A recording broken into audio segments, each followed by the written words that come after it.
Hello students, कैसे हैं आप सब लोग। Welcome to Providence coaching. तो एक आपके लिए खुशखबरी है कि जितने भी बच्चे उत्तराखंड एग्जाम्स की प्रिपरेशन अब करना चाह रहे हैं, एकदम इन डेप्थ पढ़ना चाह रहे हैं, तो आपका इन डेप्थ कोर्स जो फाउंडेशन बैच है वो 14 जुलाई से स्टार्ट होने वाला है। फाउंडेशन बैच की क्या खास बात होंगी अभी हमें आने वाले वीडियो में आपको बताऊंगा। ठीक है, अभी जो हमारा 14 जुलाई से बैच शुरू हो रहा है वो हिंदी मीडियम के स्टूडेंट्स के लिए है और इंग्लिश मीडियम के स्टूडेंट्स के लिए भी हमारा एक स्पेशल बैच बनने वाला है। ठीक है, जल्दी आपको उसकी डिटेल भी बता दी जाएंगी। चलिए, तो हिंदी मीडियम के बैच की बात करते हैं हम। तो हमारा फाउंडेशन बैच, देखिए फाउंडेशन बैच होता क्या है। ठीक है, इसको फाउंडेशन बैच क्यों बोलते हैं, तो फाउंडेशन बैच क्या होता है, अगर आपको पता होगा हमारा अभी एक लक्ष्य बैच चल रहा है। ठीक है, वीडियो वीपीडीओ पटवारी के लिए, उसका एग्जाम सितंबर में है। ठीक है, अब सितंबर में है और इतना बड़ा सिलेबस सितंबर तक पूरा करवाना ये देखो पॉसिबल नहीं हो पाता, लेकिन क्रैश कोर्स के साथ में हो जाता है जहां पर आपको सिर्फ इंपॉर्टेंट चीज़ें पढ़ाई जाती हैं। ठीक है, तो 3-4 महीने में आपका क्रैश कोर्स कंप्लीट हो जाता है, क्योंकि जीएस बहुत वास्ट है।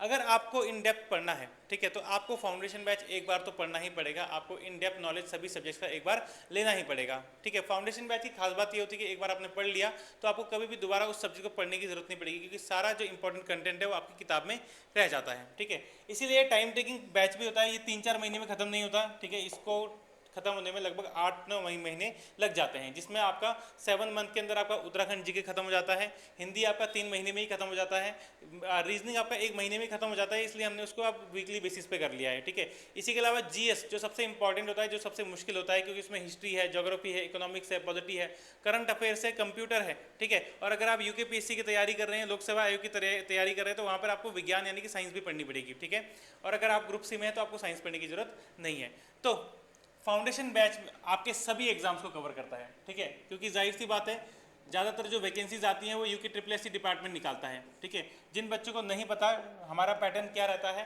तो यूके ट्रिपल एस सी का जो पैटर्न रहता है वो कुछ इस प्रकार है कि एक तो आपको जीएस पढ़नी पड़ेगी कंप्लीट। जीएस आपके एग्जाम में 30 मार्क्स की आती है। ठीक है, अब कहने के तो जीएस 30 मार्क्स की है, लेकिन ये बनी हुई है हिस्ट्री से, ज्योग्राफी से, इकोनॉमिक्स से, पॉलिटी से, करंट अफेयर्स से और कंप्यूटर से। ठीक है, तो एक काफ़ी वास्ट सिलेबस होता है जीएस का। इसके लिए सबसे इंपॉर्टेंट और सबसे मुश्किल आपका यही है। ठीक है, क्योंकि बाकी सब तो स्कोरिंग है। ठीक है, बाकी सब तो क्या है, स्कोरिंग है।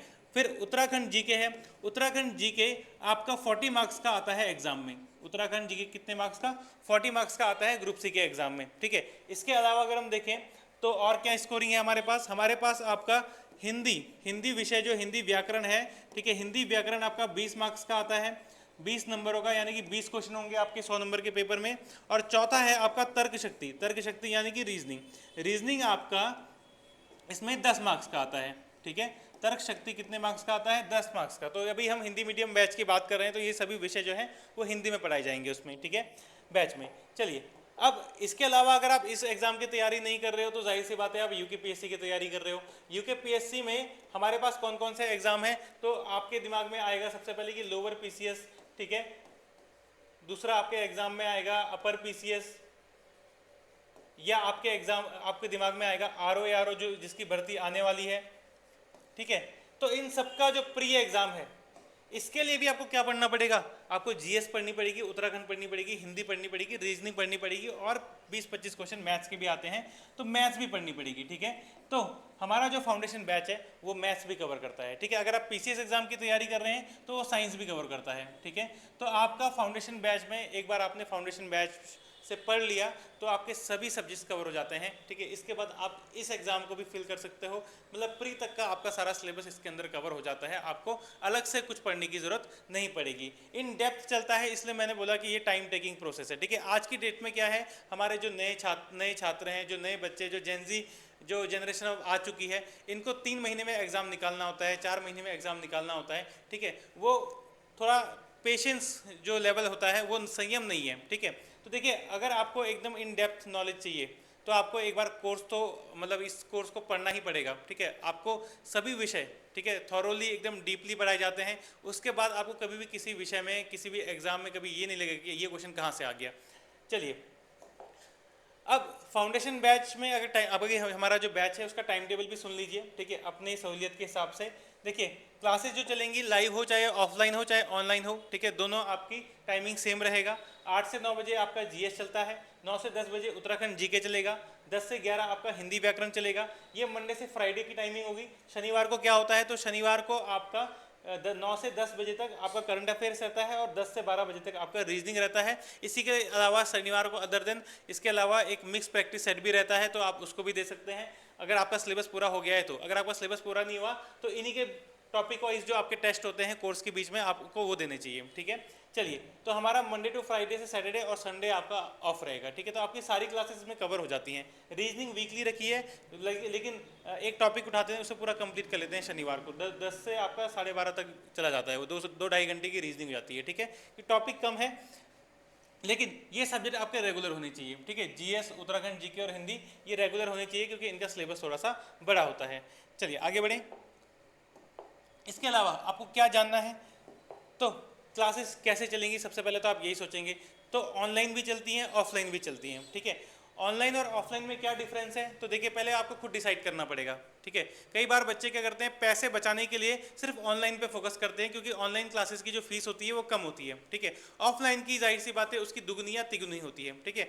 तो अब पैसे बचाने से पहले आपको थोड़ा सोचना है कि आप कैसे स्टूडेंट हैं। अगर आपको लगता है कि आप एक एवरेज स्टूडेंट हैं, आप डिसिप्लिन्ड स्टूडेंट हैं कि नहीं है, वो आपको डिसाइड करना पड़ेगा, ठीक है। अगर आप सामान्य स्टूडेंट हैं, आप डिस्ट्रैक्ट जल्दी हो जाते हैं, ठीक है। आप इनडिसिप्लिन है, मतलब आप डिसिप्लिन से पढ़ाई नहीं करते, एक दिन पढ़ लिया, 2 दिन पढ़ लिया, ठीक है, उसके बाद बीच में गैप लंबा सा दे दिया, तब तो ऑफलाइन क्लासेस आपके लिए बेस्ट है क्योंकि ऑफलाइन क्लासेस में रेगुलरिटी बन जाती है, ठीक है। ऑनलाइन क्लासेस कब, ऑनलाइन क्लासेस अगर आप डिसिप्लिन है, ठीक है। अगर आपने देखा कि भाई अगर हमारी 3 क्लास चली है आज, तो आपकी 3 की 3 क्लास कवर हो जानी चाहिए उसी दिन, ठीक है। लाइव नहीं देख पाए तो रिकॉर्डेड देख लीजिए, ठीक है। तो अगर आप डिसिप्लिन है तो आप ऑनलाइन क्लासेस भी कवर कर सकते हैं, ठीक है। कंटेंट सेम रहता है, ऐसी टेंशन लेने वाली बात नहीं कि ऑनलाइन को कैसा पढ़ाएंगे या ऑफलाइन को अलग पढ़ाते हैं, ऑनलाइन को अलग पढ़ाते हैं, नहीं। हमारी क्लासरूम में ही कैमरा लगा रहता है, हाइब्रिड क्लास है और वही क्लास उसी टाइम लाइव होती है, ठीक है। जो क्लास अभी क्लासरूम में चल रही होगी वही एप्लीकेशन में भी लाइव होती है। तो चाहे आप उत्तराखंड के किसी भी कोने में बैठे हों, ठीक है, आपको यही लगेगा कि आप क्लासरूम में पढ़ रहे हैं, जैसे क्लासरूम में पढ़ाते हैं, ठीक है। पीपीटी से नहीं पढ़ाते, हर एक जो टीचर पढ़ाता है वो नॉर्मली चीज़ें लिख के पढ़ाता है, पीपीटी भी लेगा तो उसका पूरा योगदान आपको एकदम क्लासरूम वाला एहसास देने में होता है, ठीक है। ऐसा ना हो कि आपको ऐसा लगे कि टीचर पीपीटी से पढ़ा रहा है या देख के पढ़ा रहा है, ठीक है। कंप्लीटली जो सवाल आपके ऑनलाइन में किसी बच्चे के दिमाग में आते हैं, ऑफलाइन वाला तब तक पूछ भी लेता है, ठीक है। तो इसलिए हमारी क्लासेस का एक फीचर आपको बहुत अच्छा लगेगा, ऑनलाइन ऑफलाइन क्लासेस दोनों साथ में चलती हैं, ठीक है। अब ये आपको कैसे कवर करनी है, अगर आप ऑनलाइन पढ़ना चाहते हैं या ऑफलाइन पढ़ना चाहते हैं, तो सबसे पहले मैं ऑफलाइन की बता देता हूँ, ठीक है। ऑफलाइन की जो हमारी क्लासेस है, ठीक है, आपको आना पड़ेगा करणपुर देहरादून में। करणपुर देहरादून अगर आप आ सकते हैं, अगर आप देहरादून के आसपास रहते हैं या देहरादून आपका आने का प्लान है तो करणपुर देहरादून में आप आइए, ठीक है। वहाँ पर state bank of India DL road है, वैसे बेहतर होगा क्योंकि यहाँ पर कोचिंग इंस्टीट्यूट बहुत सारे होते हैं, तो कहीं आप गलत जगह ना फंस जाएं। इसके लिए गूगल मैप से लोकेशन पे आइए, ठीक है। लोकेशन ऑन कर दीजिए, वो डायरेक्ट आपको यहीं पर ले आएगा प्रोविडेंस कोचिंग पे, ठीक है।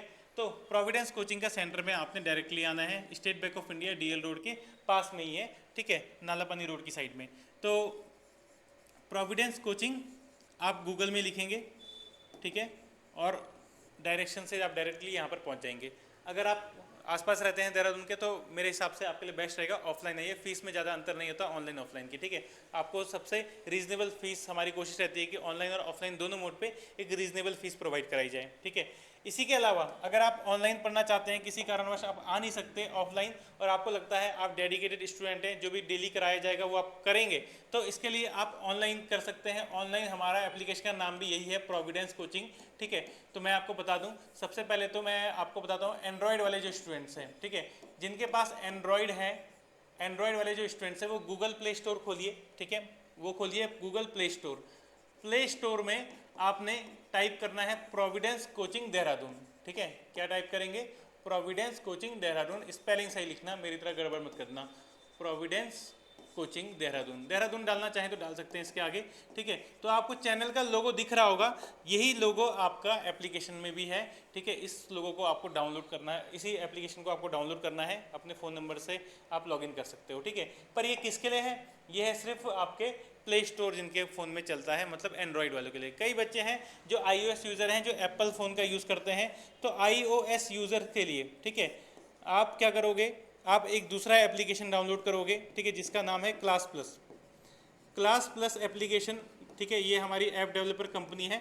तो क्लास प्लस एप्लीकेशन आप डाउनलोड करोगे, ठीक है, और वहाँ पर हमारा ऑर्गेनाइजेशन कोड डालना होता है, ठीक है, जो है UQIKO, प्रोविडेंस कोचिंग का, ठीक है। तो जैसे ही आप ये टाइप कर लोगे, आप सेम इंटरफेस है, ठीक है, ऐसा नहीं कि एंड्रॉयड वालों का अलग दिखता है और iOS वालों का इंटरफेस अलग दिखता है। इंटरफेस सेम है, बस एप्लीकेशन अलग है। प्ले स्टोर वाले प्रोविडेंस कोचिंग को डाउनलोड करिए और iOS वाले आपका क्लास प्लस वाले ऐप को डाउनलोड कीजिए, और जो लैपटॉप में लेना चाहते हैं तो लैपटॉप वाले सीधा वेबसाइट में चले जाइए, ठीक है, www.providencecoaching.in, ठीक है, providencecoaching.in। इसके अलावा भी आपको कोई समस्या है, ठीक है, क्लासेस के बारे में जानने की या क्लासेस से जुड़ने की, और थोड़ा फ़ोन आगे फ़ोन कर देते हैं, ठीक है, तो आप क्या करिए, बस डिस्क्रिप्शन में जो नंबर दिया है उस पर कॉल कर लीजिए, ठीक है, मैं आपको बता देता हूँ, 8279706437, ठीक है, ये मेरा पर्सनल नंबर है और मैं सारी जो क्वेरीज हैं उसे पर्सनली हैंडल करता हूँ, ठीक है। तो कोई भी कन्फ्यूजन है तो आप इस पर कॉल कर सकते हैं, और आपको जो भी जानना है कोर्सेज के बारे में, हिंदी मीडियम के बैच के बारे में, इंग्लिश मीडियम के बैच के बारे में, ठीक है, आप यहाँ से जान सकते हैं, ठीक है। तो आज के लिए इतना ही था। आने वाले समय में डेमो क्लासेस आपकी एप्लीकेशन में और साथ ही साथ आपके यूट्यूब चैनल में भी डलना शुरू हो जाएंगी। तो थैंक यू सो मच यहाँ तक अगर आपने वीडियो को देखा है। तो अब हम मिलेंगे डेमो क्लासेस के साथ में।